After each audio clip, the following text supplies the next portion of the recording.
Assalamualaikum warahmatullahi wabarakatuh. Bismillahirrahmanirrahim. Alhamdulillahi rabbil alamin. Wabihi nasta'inu ala umuri dunya waddin. Wassalatu wassalamu ala Muhammadin الطيبين الطاهرين رب اشرح لي صدري ويسر لي أمري واحلل عقدة من لساني يفقه قولي اللهم علمنا ما ينفعنا وانفعنا بما علمتنا وزدنا علما ya rabbal alamin. Insyaallah pada pagi yang penuh berkah ini kita akan membahas mengenai kajian siapakah yang dimaksud dengan Al-Firqah An-Najiyah, kelompok yang selamat, yaitu kelompok Ahlu Sunnah wal Jamaah. Jadi kelompok Ahlu Sunnah wal Jamaah mereka adalah para sahabat dan orang-orang yang mengikuti mereka dalam dasar-dasar akidah. Mereka inilah yang dimaksudkan oleh sabda Rasulullah Sallallahu Alaihi Wasallam yang diriwayatkan oleh Imam At-Tirmidzi. Rasulullah Sallallahu Alaihi Wasallam bersabda, "Faman arada buhbuhatal jannah falyalzamil jamaah."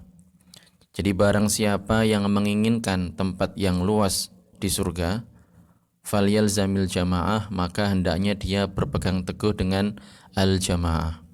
Yang dimaksudkan dengan jamaah di sini bukan melaksanakan sholat secara berjamaah, bukan itu yang dimaksud. Tetapi maksudnya adalah kelompok mayoritas. Dan kelompok mayoritas ini dibuktikan oleh sejarah, mereka adalah kelompok ahlu sunnah wal jamaah, para sahabat dan orang-orang yang mengikuti mereka dalam masalah-masalah akidah.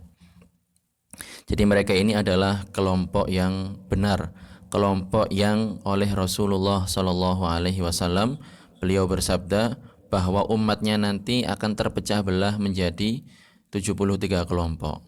Semuanya ini diharuskan masuk neraka. Mereka ini karena bid'ah yang mereka miliki, karena keyakinan yang menyimpang dan menyeleweng dari yang diajarkan oleh Rasulullah, mereka ini diharuskan masuk neraka kecuali satu kelompok, yaitu kelompok sunnah wal jamaah. Iftaraqat ummati 73 firqatan kulluha wahidah wahyal jamaah. Jadi kata Rasulullah, umat akan terpecah belah menjadi 73 golongan.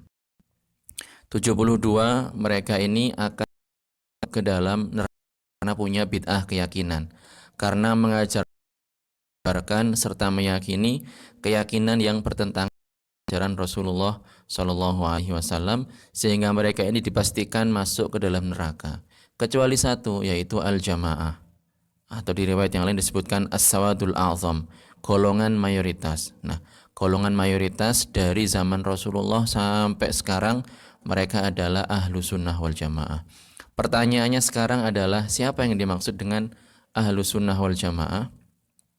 Para ulama mengatakan idza utliqa ahlu sunnah fal muradu bihim al-asy'ariyah wal maturidiyah. Jadi ketika dikatakan ahlu sunnah wal jamaah yang merupakan al-firqah an-najiyah, golongan yang selamat, maka yang dimaksudkan adalah al-asy'ariyah wal maturidiyah. Al-asy'ariyah ini adalah pengikut Imam Abul Hasan al-Asy'ari. Kemudian al-maturidiyah ini adalah pengikut Imam Abu Mansur al-Maturidi. Jadi ini adalah dua imam agung, imam besar yang hidup di masa salaf di abad ketiga Hijriah. Mereka ini adalah dua orang imam yang menyusun dan menjadikan argumen ahlu sunnah ini rapi. Kemudian diajarkan kepada murid-muridnya. Kemudian mereka juga mendebat dan mematahkan bid'ah serta syubhah yang diajarkan oleh kelompok ahlu sunnah wal jamaah ini dinisbahkan kepada keduanya. Dan disebutkan juga dalam beberapa hadis berita gembira tentang kebenaran ajaran yang mereka sebutkan. Dulu sudah pernah saya kasih contoh bahwasanya Al-Imam Asy-Syafi'i radhiyallahu anhu itu namanya adalah Muhammad bin Idris. Beliau ini hidup setelah Rasulullah Shallallahu Alaihi Wasallam. Beliau lahir pada tahun 150 Hijriah. Jadi sepeninggalnya Rasulullah Shallallahu Alaihi Wasallam. Namun beliau Rasulullah sudah memprediksikan bahwasanya nanti pada masa yang akan datang akan muncul seorang alim, tokoh yang sangat besar dari bangsa Quraisy yang ilmunya ini menyebar ke seluruh dunia. Rasulullah pernah bersabda, "Subbu Quraisyan hum yamla'u tibaqal ardi ilma." Jadi Rasulullah ini bersabda, jangan kalian mencaci maki suku Quraisy. Kata Rasulullah, karena nanti akan muncul satu orang alim dari suku Quraisy yang ilmunya ini adalah menyebar di seluruh dunia. Ilmunya tersebar dan diajarkan di seluruh dunia, seantero dunia. Ini adalah Al-Imam Asy-Syafi'i. Karena kalau kita perhatikan, Imam Abu Hanifah bukan berasal dari suku Quraisy. Imam Malik bukan berasal dari suku Quraisy. Imam Ahmad bin Hambal juga bukan berasal dari suku Quraisy. Satu-satunya imam yang terkenal dan mazhabnya sekarang dipelajari di mana-mana adalah Imam Asy-Syafi'i, Muhammad bin Idris, dan beliau ini adalah dari suku Quraisy. Oleh karenanya yang dimaksudkan oleh Rasulullah, fa inna alimahum, seorang alim dari suku Quraisy yang ilmunya tersebar di seluruh dunia ini adalah Imam Asy-Syafi'i. Begitu juga dengan pengikut Al-Asy'ariyah wal Maturidiyah. Ini juga sudah diprediksikan oleh Rasulullah dalam beberapa hadisnya. Kalau Imam Al-Maturidi, jadi ada hadis yang menunjukkan kebenaran akidah yang diajarkan oleh Imam Al-Maturidi. Beliau tadi namanya Imam Abu Mansur Al-Maturidi. Pengikutnya namanya Al-Maturidiyah. Jadi ada sebuah hadis yang diriwayatkan oleh Imam Ahmad dalam musnadnya, bahwasanya Rasulullah Shallallahu Alaihi Wasallam beliau pernah bersabda, la tuftahannal Qistantiniyah, fala ni'mal amiru amiruha, wala ni'mal jaishu dzalikal jaish. Jadi Rasulullah mengatakan la tuftahannal Qistantiniyah. Jadi kota Konstantinopel yang sekarang menjadi apa namanya di Turki? Apa namanya? Istanbul, yang sekarang namanya menjadi Istanbul. Kota ini adalah kota tua yang sudah ada di masa Rasulullah Shallallahu Alaihi Wasallam. Beliau memprediksikan bahwasanya nanti kota ini akan dibuka oleh umat Islam. Dan yang paling baik, panglima yang paling baik adalah panglima yang memimpin dalam peperangan untuk membuka kota ini supaya dikuasai oleh umat Islam. Dan tentara yang paling baik adalah tentara yang dipimpin oleh panglima tersebut dalam membuka kota ini. Nah, hadis ini hadis yang terkenal. Beberapa sahabat berusaha untuk mendapatkan keistimewaan ini, ingin bahwasanya dia yang dimaksudkan oleh Rasulullah dalam hadisnya. Muawiyah berusaha, generasi setelahnya berusaha kali, tetapi berhasil. Kemudian muncul tokoh gagah berani yang bernama siapa? Muhammad Al-Fatih. Beliau adalah panglima perang yang memimpin umat Islam pada saat itu untuk membuka kota Konstantinopel yang sekarang menjadi Istanbul. Awalnya Istanbul, sekarang menjadi Istanbul yang berada di negara Turki. Jadi ini sudah diprediksi oleh Rasulullah Shallallahu Alaihi Wasallam bahwasanya nanti yang membuka kota Konstantinopel, panglima perangnya adalah Muhammad Al-Fatih. Nah, Muhammad Al-Fatih ini kalau ditelusuri, akidahnya adalah Maturidi, meyakini keyakinan yang benar, meyakini keyakinan tanzih, salah satu prinsip akidah yang diajarkan oleh mazhab Ahlus Sunnah wal Jamaah, meyakini bahwasanya Allah Subhanahu wa taala ada tanpa tempat. Beliau ini ketika memimpin perang, usianya masih muda belia sekali. Dan diceritakan bahwasanya pasukannya sebelum membuka kota Konstantinopel ini mereka dalam kondisi berpuasa. Jadi seorang yang soleh, seorang yang berani, seorang pahlawan Islam yang diprediksi oleh Rasulullah Shallallahu Alaihi Wasallam. Akidahnya adalah akidah Asy'ariyah, pengikut Imam Abu Mansur Al-Maturidi. Dan kita tahu bahwasanya Rasulullah itu mustahil, tidak mungkin beliau ini memuji orang yang akidahnya sesat. Nah, karena sudah dipuji oleh Rasulullah, berarti akidahnya benar. Ini adalah berita gembira bagi pengikut Ahlus Sunnah wal Jamaah dari kalangan Al-Maturidiyah. Bagaimana dengan Al-Asy'ariyah? Juga sama. Jadi diriwayatkan oleh Imam Al-Hakim dalam kitab Al-Mustadrak, begitu juga oleh Al-Hafidh Ibnu Asakir dalam kitab Tabyin Kadhibil Muftari. Jadi kitab Tabyin Kadhibil Tadi ini adalah sebuah kitab yang menjelaskan mengenai biografi Imam Al-Asy'ari. Imam Abul Hasan Al-Asy'ari ini, beliau ini bukan dari kalangan sahabat. Beliau ini seperti saya sebutkan tadi hidup di abad ketiga Hijriah. Tetapi kalau di runut nasabnya, beliau bernama Abu Musa Al-Asy'ari yang berasal dari Yaman. Salah satu sahabat besar, sahabat yang sangat warok, yang sangat bertakwa sekali.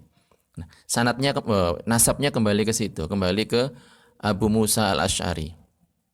Nah, pada saat itu, pada zaman Rasulullah Shallallahu Alaihi Wasallam, turun ayat Al-Quran yang berbunyi, Ya ayyuhalladzina amanu may yartadda minkum an dinihi fasawfa ya'tillahu biqaumin yuhibbuhum wa yuhibbunah azillatin 'alal mu'minin a'izzatin 'alal kafirin yujahiduna fi sabilillahi wa la yakhafuna laumata laim ila akhiril ayat. Jadi ayat yang menjelaskan tentang Islam. Wahai iman, barang siapa yang murtad di antara kalian, makna dari ayat ini, maka Allah Subhanahu wa taala akan mendatangkan kaum. Jadi Allah Subhanahu menyebutkan suatu kaum dan di kaum tersebut. Mereka ini adalah kaum yang cinta kepada Allah Subhanahu wa taala, dan Allah kaum tersebut mereka yang tawadhu, rendah hati kepada sesama mukmin, dan mereka ini adalah orang yang tegas kepada orang-orang yang kafir.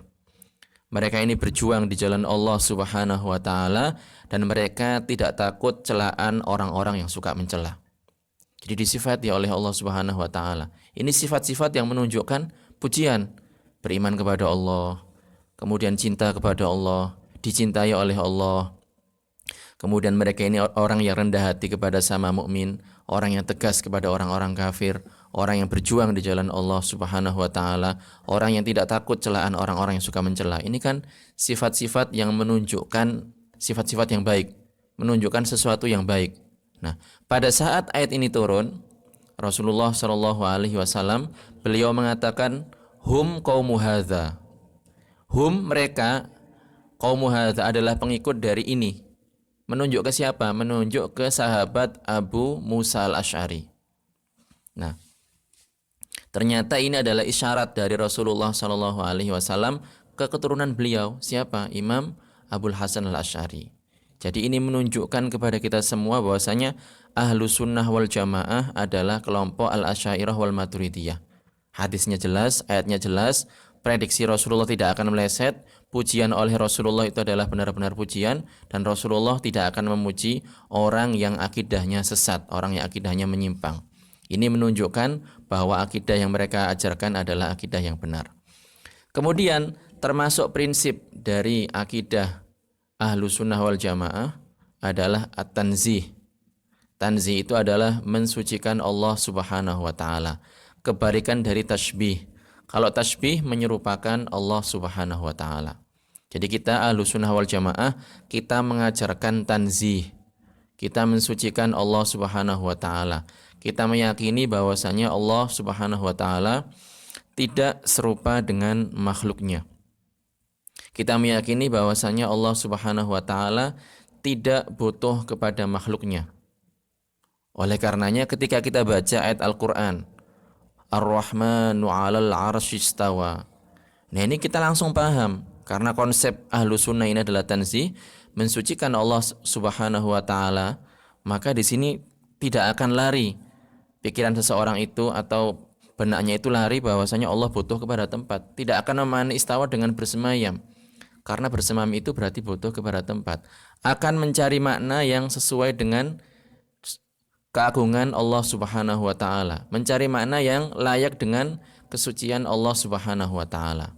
Qahara menguasai, hafidha menjaga, abqa menetapkan.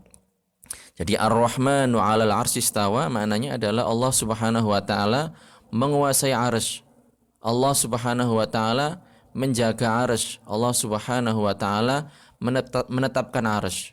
Seandainya tidak dijaga dan tidak dikuasai serta tidak ditetapkan oleh Allah, maka pasti akan runtuh dan jatuh ke atas bumi sehingga hancur. Tetapi karena dikuasai dan ditetapkan serta dijaga oleh Allah Subhanahu wa taala, maka tidak terjadi seperti itu. Bumi tetap berdiri, arsy juga tetap berdiri, tidak akan jatuh ke bawah.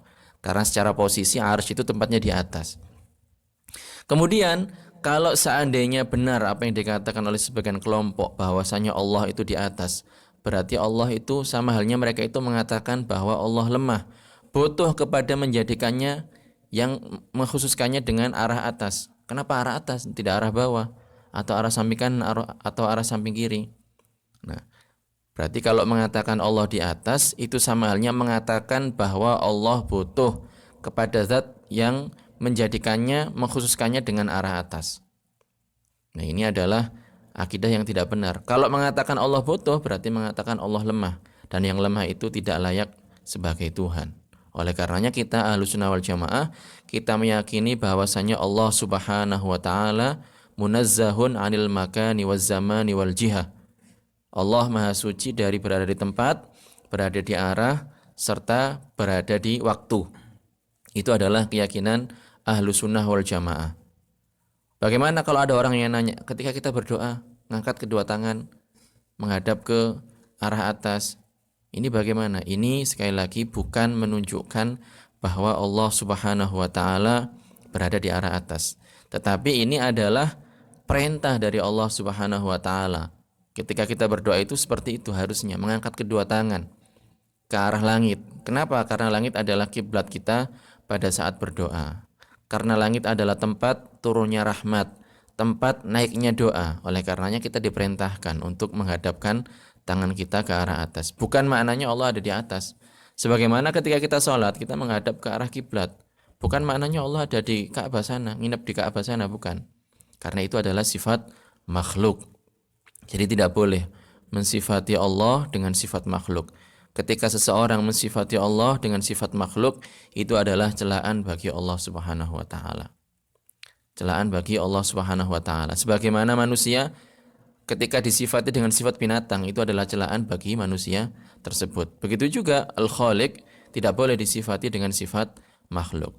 Jadi ini adalah prinsip dasar yang diajarkan oleh akidah oleh kelompok Ahlussunnah wal Jamaah, Al-Firqah An-Najiyah, kelompok yang disebutkan oleh Rasulullah, kelompok yang selamat, kelompok yang nanti akan dimasukkan oleh Allah Subhanahu wa taala ke dalam surga. Orang yang keyakinannya seperti ini, dia pasti ujung-ujungnya masuk ke dalam surga.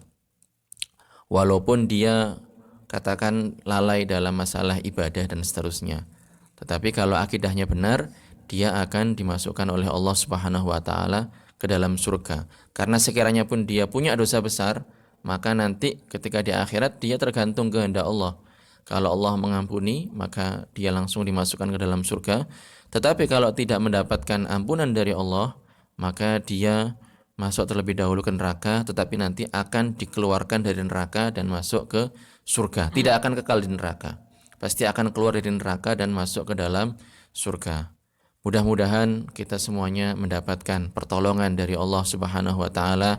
Kita diwafatkan dalam akidah Ahlussunnah wal Jamaah dan kita dihidupkan dengan membela akidah Ahlussunnah wal Jamaah.